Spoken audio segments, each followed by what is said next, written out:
Militer Rusia menangkap tank T-64 Ukraina di daerah Konstantinovka bagian Ugledar dari arah Donetsk Selatan. Tank Ukraina yang ditangkap telah dicat V dengan tanda taktis kelompok pasukan Vostok, dan perbaikan telah dilakukan. Setelah diledakkan oleh ranjau, ia kehilangan jejaknya, dan perlindungan aktif diganti dengan yang domestik. Rekaman penampakan tank diunggah di Telegram Kementerian Pertahanan Rusia pada Minggu, 18 Agustus 2024.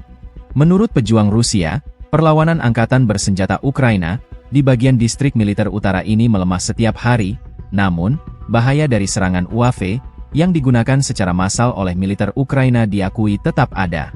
Sebelumnya diketahui guna menghadapi pertempuran panjang yang tak berkesudahan melawan Rusia, angkatan bersenjata Ukraina mulai mengaktifkan tank tempur GAEK T-64 dari gudang penyimpanan senjatanya.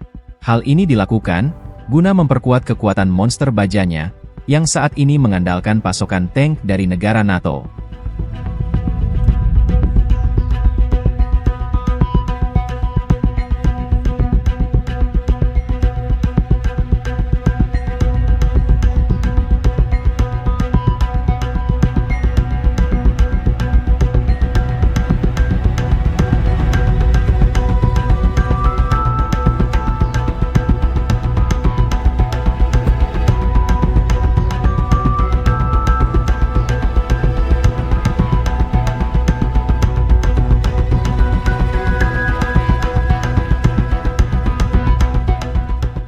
Download Tribun X sekarang, menghadirkan lokal menjadi Indonesia.